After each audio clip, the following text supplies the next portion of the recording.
Masalah korupsi di Indonesia. Korupsi di Indonesia merupakan salah satu tantangan besar yang mempengaruhi kemajuan sosial, ekonomi, dan politik negara.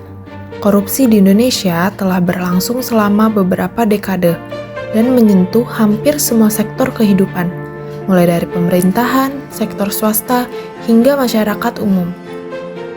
Sejarah dan perkembangan korupsi di Indonesia. Korupsi di Indonesia sudah ada sejak zaman penjajahan, namun semakin meluas pasca kemerdekaan. Pada era Orde Baru, korupsi dianggap sebagai bagian dari budaya politik yang berkembang. Penguasa saat itu, terutama di bawah Presiden Soeharto, banyak mengumpulkan kekayaan pribadi melalui penyalahgunaan wewenang. Setelah jatuhnya Soeharto pada tahun 1998, reformasi mulai dilakukan. Namun, masalah korupsi tetap menjadi isu besar. Dampak korupsi di Indonesia. Korupsi memberikan dampak negatif yang sangat luas, di antaranya faktor ekonomi. Korupsi menghambat pertumbuhan ekonomi karena anggaran yang seharusnya digunakan untuk pembangunan malah diselewengkan.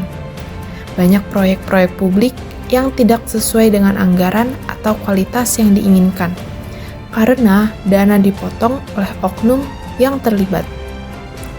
Faktor pemerintahan. Korupsi merusak sistem pemerintahan dan menurunkan kepercayaan masyarakat terhadap institusi negara. Hal ini membuat proses pelayanan publik menjadi tidak efisien dan adil. Faktor ketimpangan sosial. Korupsi memperburuk ketimpangan sosial di Indonesia. Sumber daya yang seharusnya bisa dinikmati oleh seluruh lapisan masyarakat malah dinikmati oleh segelintir orang yang berada di posisi kekuasaan. Upaya pemberantasan korupsi.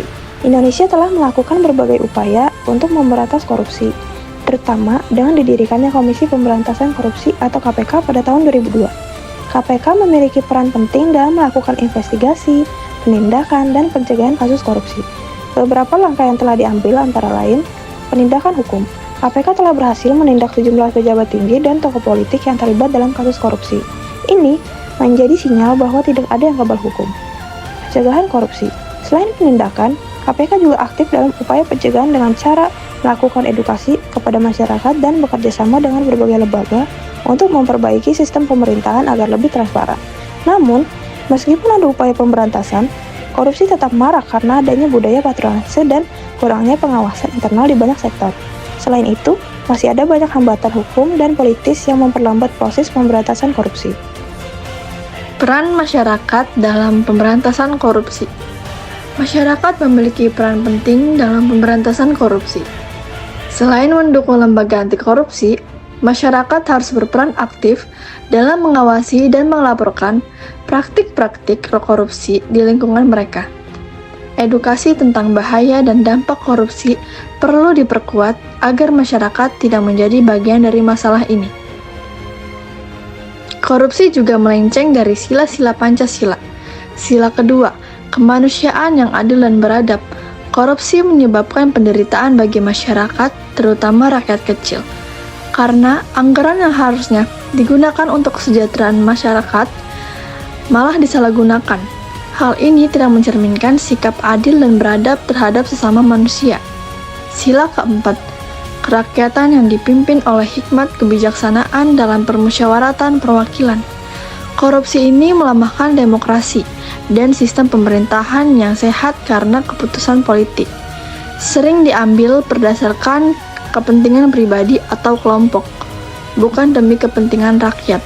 Hal ini bertentangan dengan prinsip permusyawaratan dan kebijakan dalam pengambilan keputusan. Undang-undang yang menyangkut kasus ini ialah Undang-Undang Nomor 39 Tahun 1999 tentang hak asasi manusia yang bisa kita sebut dengan HAM, yang menegaskan bahwa korupsi dapat melanggar hak ekonomi dan sosial masyarakat. Dalam pasal 15 Undang-Undang Nomor 31 Tahun 1999 tentang pemberantasan tindak pidana korupsi sebagaimana telah diubah dengan Undang-Undang Nomor 20 Tahun 2001. Perubahan atas Undang-Undang Nomor 31 Tahun 1999 tentang pemberantasan tindak pidana korupsi bertentangan dengan Undang-Undang Dasar tahun 1945 dan tidak mempunyai kekuatan hukum mengikat sepanjang tidak dimaknai.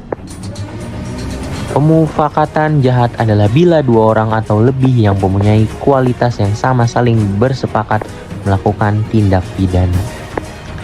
Berikut beberapa kasus yang terjadi di Indonesia ialah yang pertama ada korupsi Pertamina. Awalnya Kejaksaan Agung atau yang bisa kita sebut Kejagung menyebut kasus korupsi di PT Pertamina mengakibatkan kerugian negara sebesar 193,7 triliun pada tahun 2023. Namun, karena kasus ini berlangsung sejak 2018 hingga 2023, jumlah kerugian berpotensi meningkat, bahkan bisa mendekati 1 kuadriliun. Yang kedua ada kasus korupsi gula impor. Berdasarkan hasil perhitungan kerugian negara oleh Badan Pengawas Keuangan dan Pembangunan adalah 578 miliar.